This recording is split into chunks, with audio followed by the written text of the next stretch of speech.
Talavana Jagadata Bhagavatam Rupadrik Ushnati Stapayam Vishpam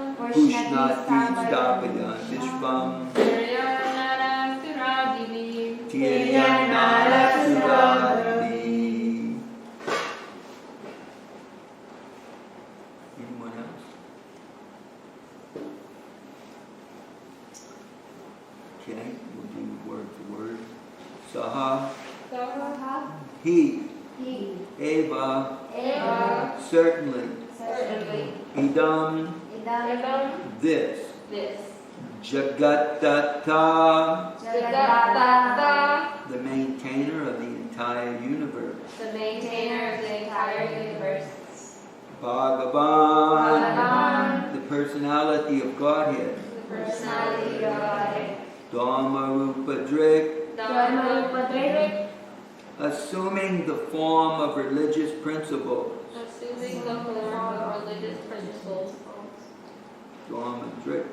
Dharma-rupa-drik, assuming the form of religious principles. Pushnati, maintains. Stapayan, after establishing. Vishvam, the universes. Triyak, living entities lower than the human beings. It's Tiryak. Living entities lower than the human beings. Nara, the human beings. Sura-adibi, by the demi-godly incarnation.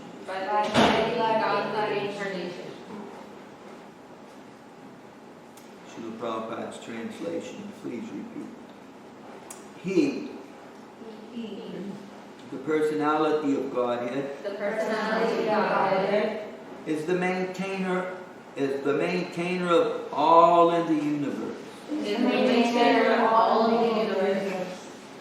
Appears in different incarnations.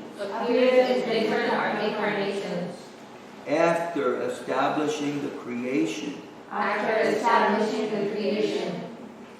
Thus he reclaims all kinds of conditioned souls. Amongst the humans, the non-humans, and the demigods. Evadam Jagatata Bhagavan Dharma Rupa Drik Ushnati Stapayan Vishvam Tiryanara Suradivi. He, the personality of Godhead, is the maintainer of all in the universe, appears in different incarnations after establishing the creation, and thus he reclaims all kinds of conditioned souls amongst the humans, non-humans, and the demigods. Srila Prabhupada's Divine Purport.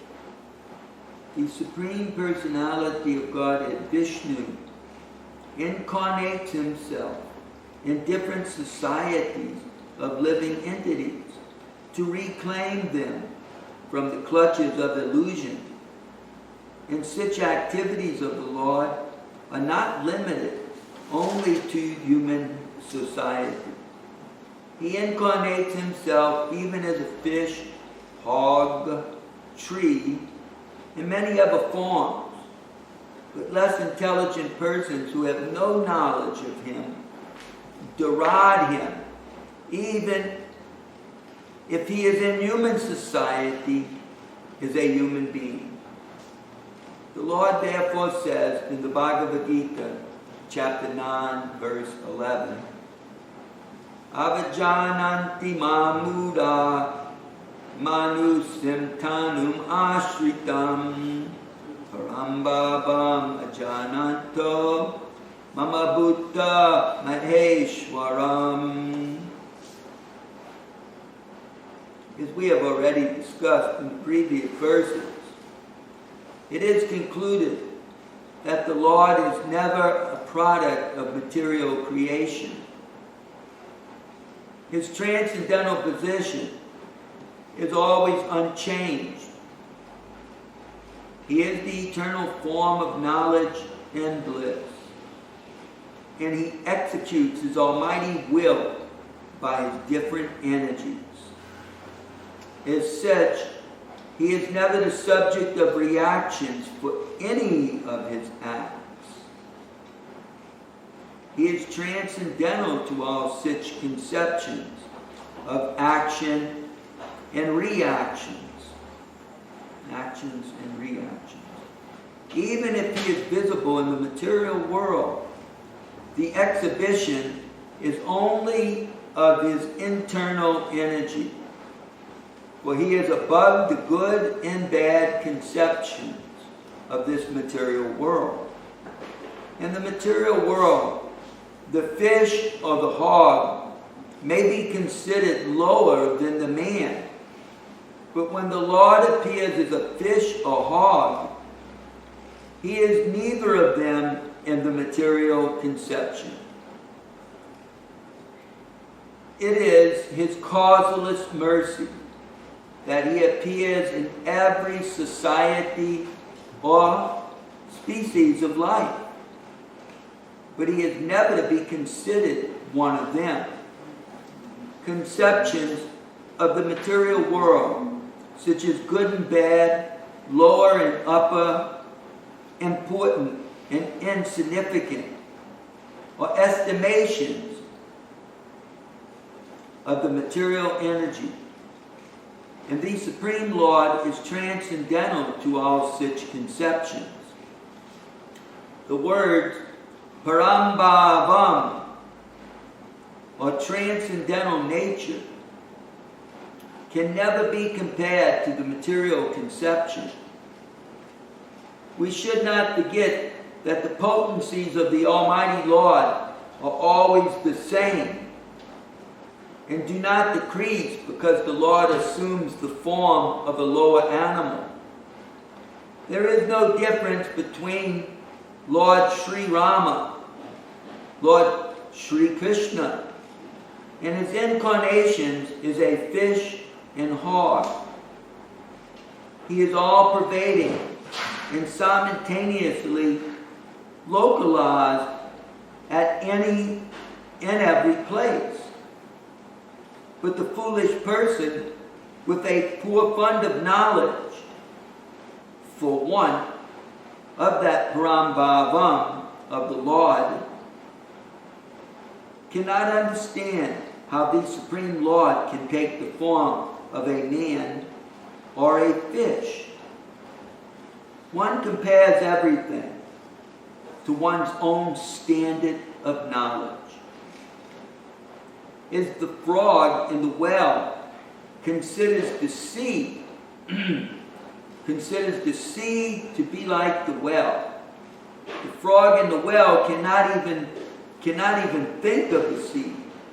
And when such a frog is informed of the greatness of the sea, it takes the conception of the sea as being a little greater than the well.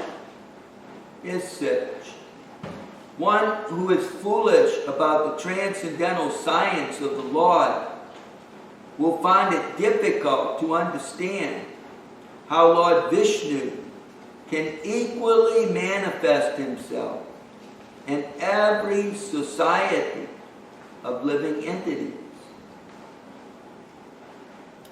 As such, one who is foolish about the transcendental science of the Lord will find it difficult to understand how Lord Vishnu can equally manifest himself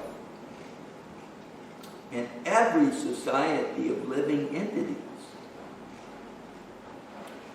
Srila Prabhupada ki jai.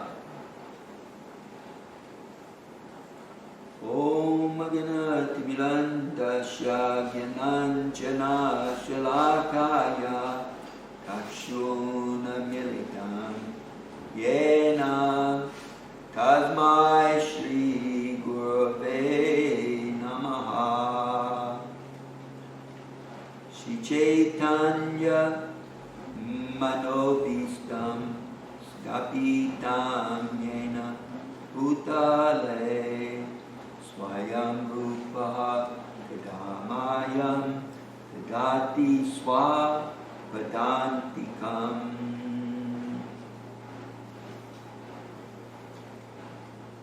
Hey Krishna Karna Sindho Dinabando Jigapate Gopesa Gopika Kanta Radha Kanta Namostute Tapta Kanchana Gurangi Radhe Vrindavaneshwari Vishabhanu Stuti Devi Pranamami Hari Priye Namo Ma Vandanyaya Krishna Prema Padayate Krishnaya Krishna Chaitanya Namane Gaur Tishe Namaha Namane Gaura Tishe Namaha Namane Gaura Tishe Namaha. So,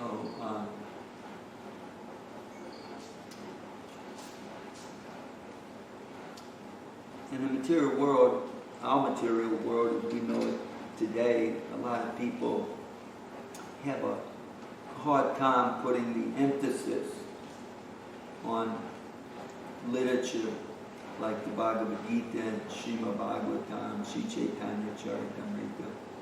Only the really sincere devotees put such an emphasis.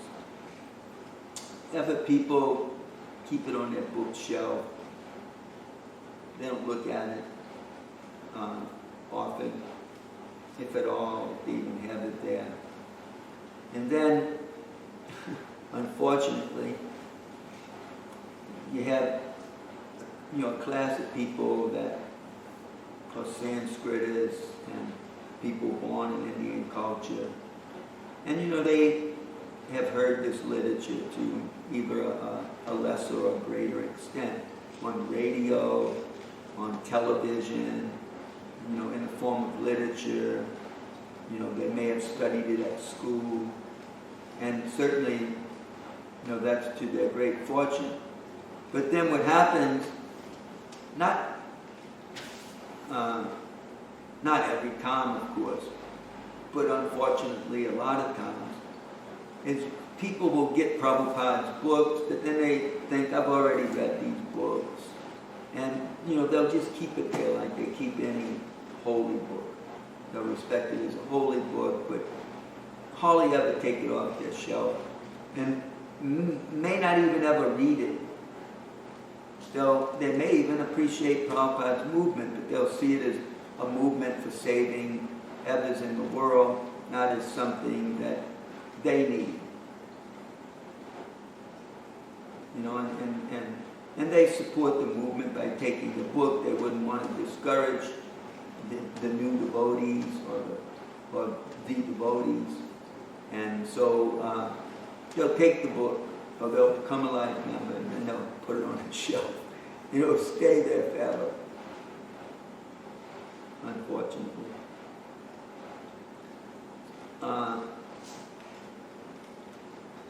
And then we see that many times, even if the principal character, the most advanced character in the family, is able to be aloof from the bodily conception, many times the others in the family, they become stung just like a bee will sting you. They become stung by this witch of Maya, or the material conception of life. They suffer from this illusion.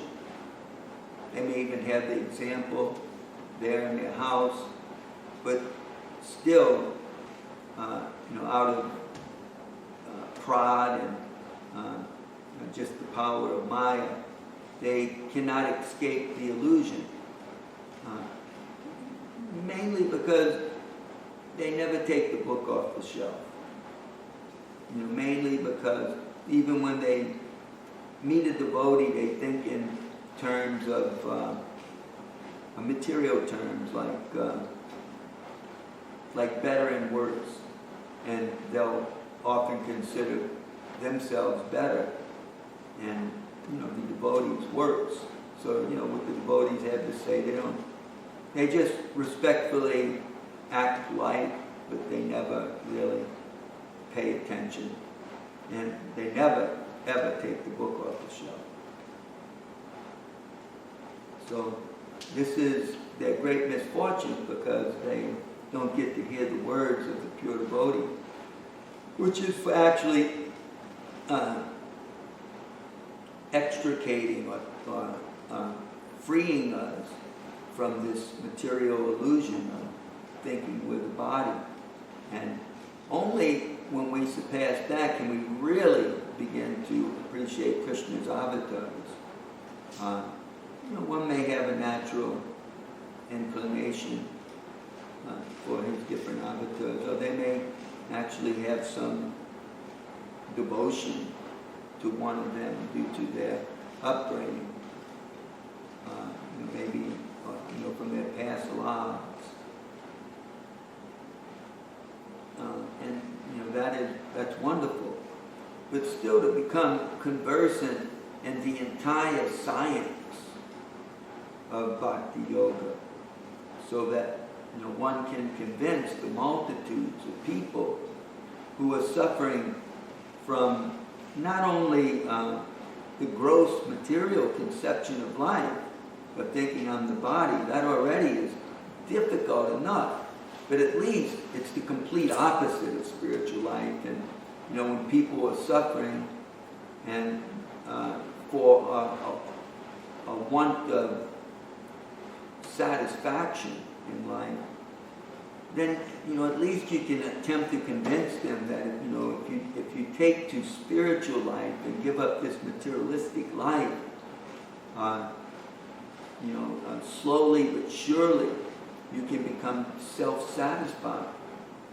So that's already difficult enough to teach that to the vast majority of people in the world.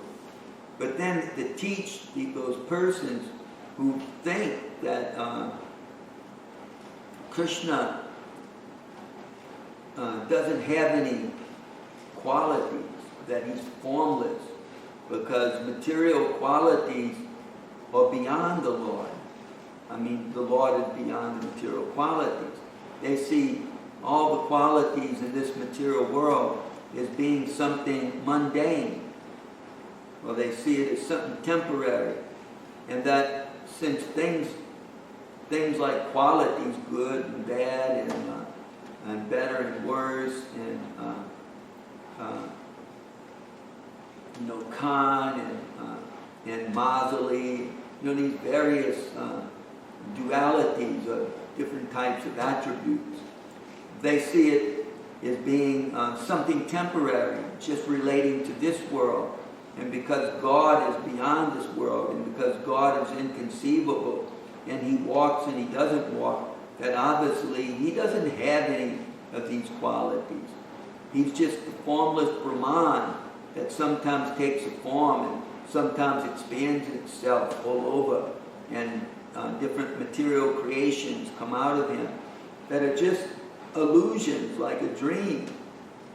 It's all temporary. But the opposite is the reality, and that reality is that God is formless with no material qualities, nirvisesha. He has no material qualities. So then to try to tell them that God has transcendental qualities, and he has a world that's transcendental, that doesn't suffer from duality, that everything there is perfect and personal, that the Lord is personal and his devotees are personal, and they all have personally wonderful transcendental qualities.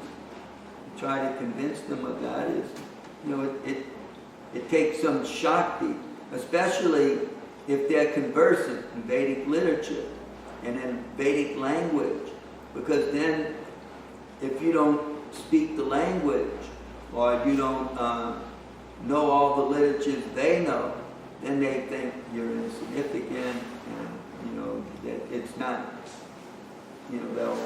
They'll never be convinced by someone they consider of less qualification than themselves, even though they think that qualifications are material things. Now, if you agree with them, then they'll consider you most advanced. But if you don't agree with them and you try to teach them the Paratattva, or the ultimate truth of Srila Prabhupada's teachings, then they think, oh, you're just less advanced. What to speak about then, also trying to reach those persons who think it's all just nothingness. There's millions of people, like the Buddhists, a lot of modern scientists, and people educated in scientific dharma. They really think that it's somehow ever manifested by chance. Life has come about by chance out of the all-pervading void or nothingness. And ultimately, when we die, we just return to that. Or even if we believe in some sort of reincarnation like the Buddhists, the object of practicing meditation and sadhana or spiritual practices is to free ourselves from this entanglement and to again become nirvana, or the great void, the great nothingness, to finally escape the world of suffering and just, become nothing. They try to convince them otherwise because they're attached to a culture that teaches this, or they're, again, you have sort of the opposite of the Vedic Mayavadis. You have these great scientists that are very proud of their learning.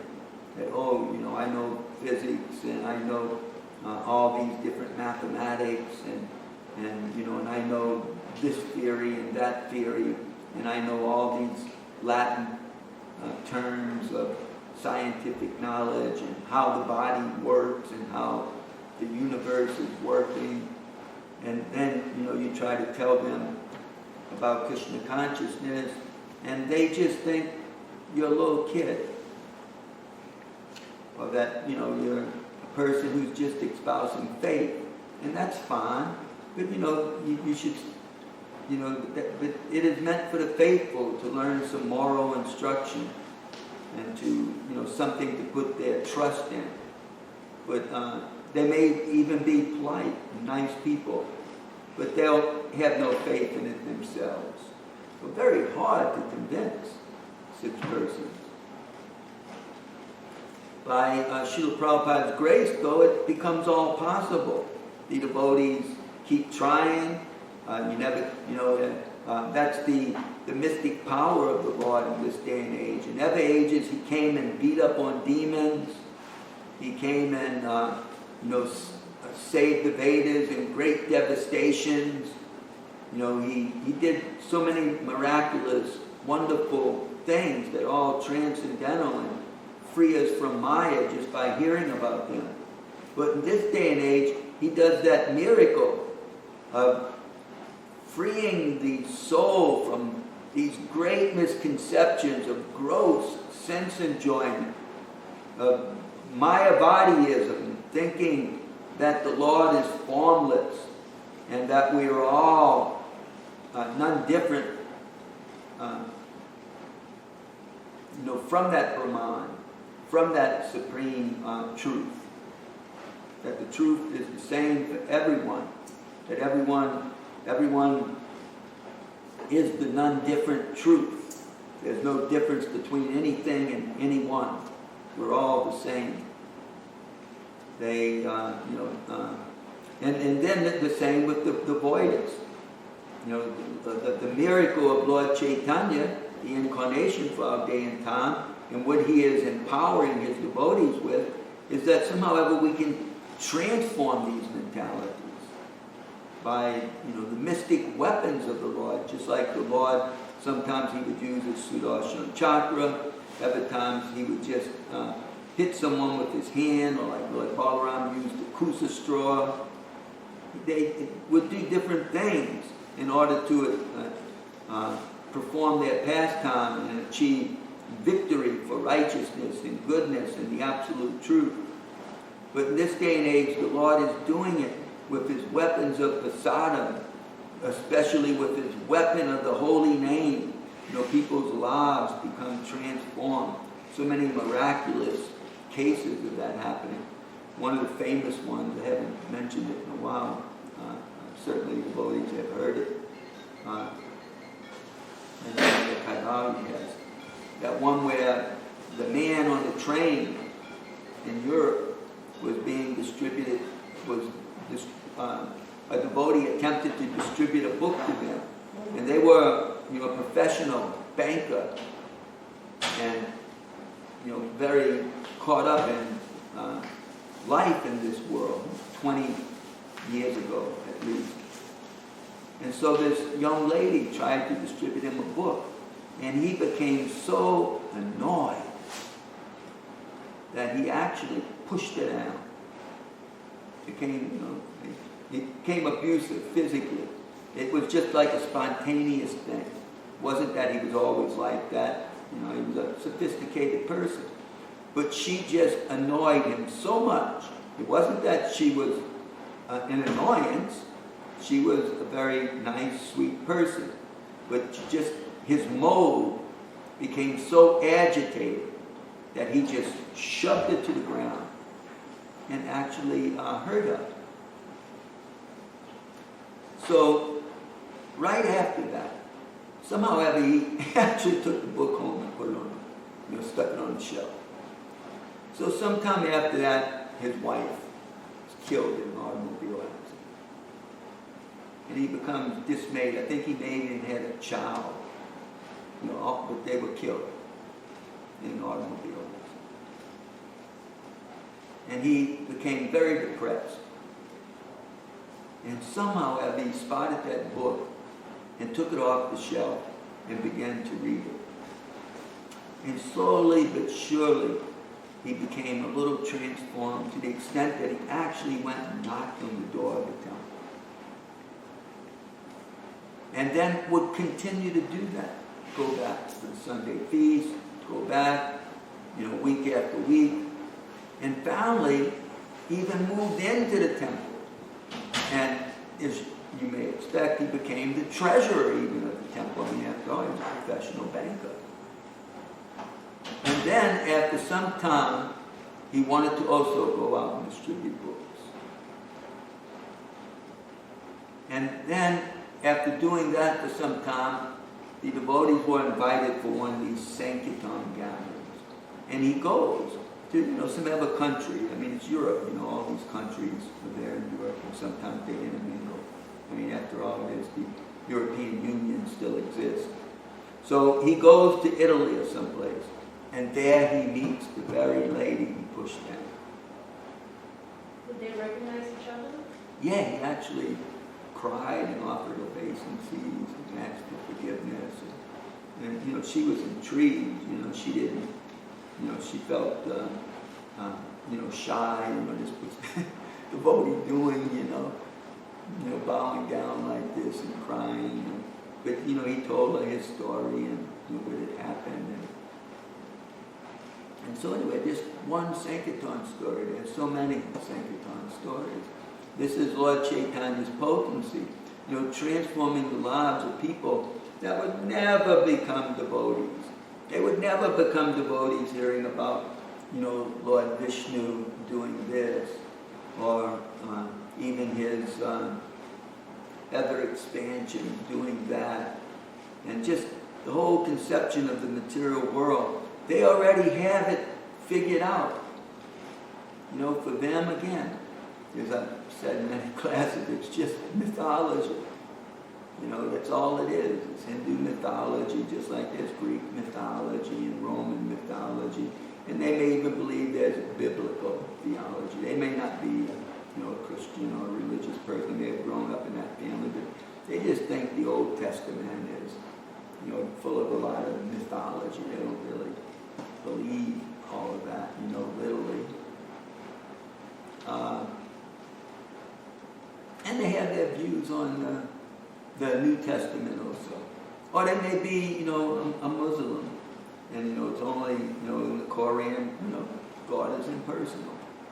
I mean, you can't attribute godly qualities. You can't attribute, qualities to God, because we're human beings. We can only think in human terms, and so therefore we would attribute human qualities to God, and that becomes an offense. It's sacrilegious to do something like that, or even to try to draw a form of God. It's something very mundane, and it's an offense to God. So how to convince the world? It's an impossible thing, from just as a human being, from a human perspective, an academic perspective, practically impossible. You can't even have a proper debate, because neither side's going to concede. They'll just become antagonistic to one another. So it's only by very mystical, transcendental astras that Lord Chaitanya is using in the form of his names being sung around the world, or being able to give people the japamala, being able to give people some prasadam, or being able to give people a book that they may respectfully keep. Just like, in my library, I have some Christian books, and I have a Bible, and I have a Korean, and I have some other books that teach interfaith things, So they may also have like that. They may have a Bhagavad Gita. I mean, when you meet people in certain settings, they'll take things respectfully and politely, because that's the proper way to act. And then they'll take it home and put it on their bookshelf, because, they don't want to be considered as not knowing something about something in the world. So, they'll put it there with all their encyclopedias and various other books. But then, the book can work a miracle. Just like this man who happened to pull it off the shelf. There's stories of people's children pulling off the shelf. Mother Kaivalya told her story a few days ago, how her dad brought home a book. And I had to walk out at that time and didn't get to hear what happened in between. But eventually, she took it off the shelf and read it. He never took it off the shelf very much. He was too busy, man. But she happened to take it off the shelf and read it. So, I mean, it's like that. It's the power of Lord Chaitanya's Sankirtan movement. The Lord's not doing things like he did in other ages. He's doing it as only Lord Chaitanya can do it. He's convincing people by the power of the holy name, and by, the power of prasadam, and, the power of Srila Prabhupada's books. When people come, we give them the mantra to chant, because, how else can they have any faith unless we chant the mantra and become purified? I could never accept any of these. I would read these books, but I would only get out of it what I would get out of it according to my conceptions. Not as the devotees would try to tell me it meant. I would just argue with them about that. I wasn't going to concede to what I thought was simply their beliefs. I could understand this, and it was, my mentality that would understand it in the way that I considered correct. So they would just give me the name to chant, and it's a legitimate, powerful form of meditation. If you don't have a bona fide mantra, and you don't get that mantra through a bona fide line of disciplic succession, the mantra really doesn't have any potency. So because I was getting it through a bona fide disciplic succession, the mantra had potency, so I would appreciate it. I wanted to meditate. So I took the mantra, and even I polluted the mantra. I added things to the mantra. I added names of impersonalists that I was following. And so I included their names in the mantra. But it just wasn't satisfying. It's just chanting the mantras. They gave it to me. So eventually I gave that up because it didn't make me as satisfied in my practice, my meditation. It's just chanting the mantra that it was given to me. But I would chant it, and I would chant it still with my impersonal views, and I would chant it just to attain liberation and get free from material entanglement and suffering, and to achieve what in English people call their godhood.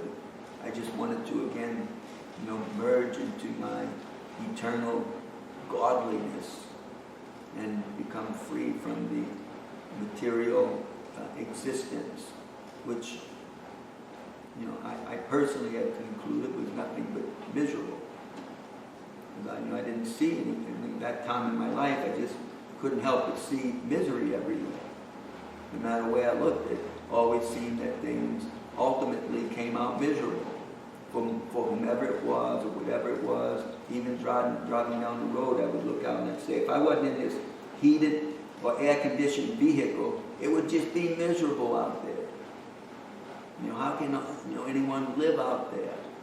The duality so much affected me. I'm trying to be beyond the duality, but the duality was completely affecting me.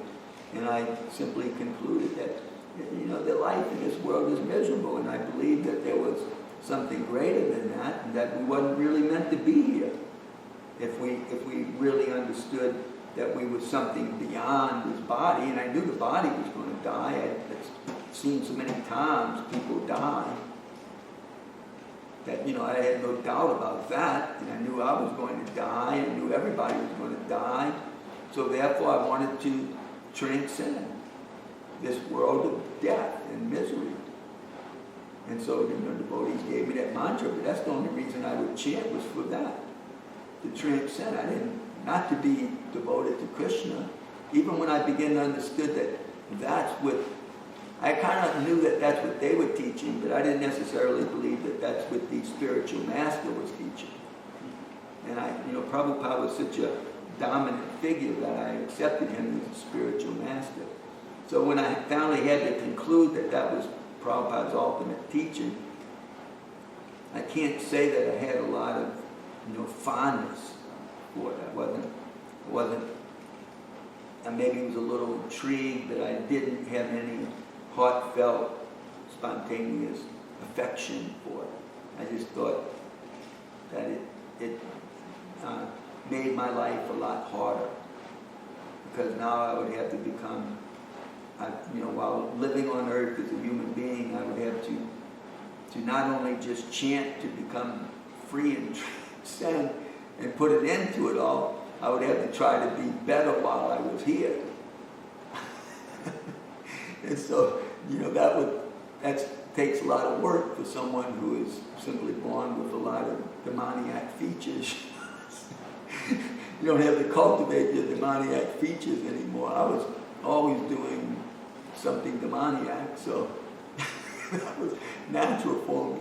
But to now all of a sudden have to become like an angel, so to speak, or a divine being, I didn't really appreciate that so much. But the devotees are transcendental to the devas and the asuras. So that I could appreciate that, God was equal to all, and Krishna was equal to all, and that. But it's not that every asura is just, like a really evil type of person. Many of them are very sophisticated. It's just their conception of life is self-centered rather than God-centered. Like you have great ones like Bali Maharaj. You would see somebody like that and you would have to think that this is the greatest man on earth, because they're so potent in their stature and the way they carry themselves. Their attributes are all very powerful. But before he became a pure devotee, he was very self-centered rather than God-centered. He He may have lived to please Vishnu because of his guru, but it was for him to gain control of the universe, to actually become the universal controller, the king of the gods, the king of the universe. But by his practice of bhakti yoga, he became a godly, ascended person who understood that that God is the ultimate controller of the universe, and I'm meant simply to serve him.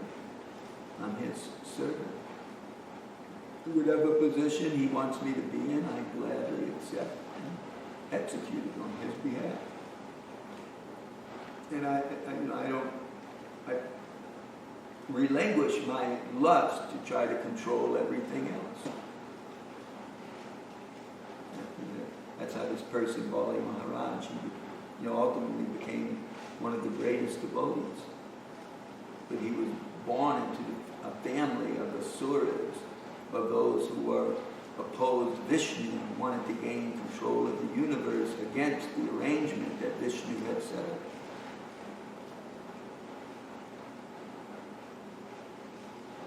So, but he became one of the greatest devotees.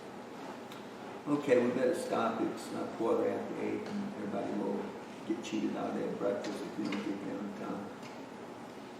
Srila Prabhupada, Ki Jai.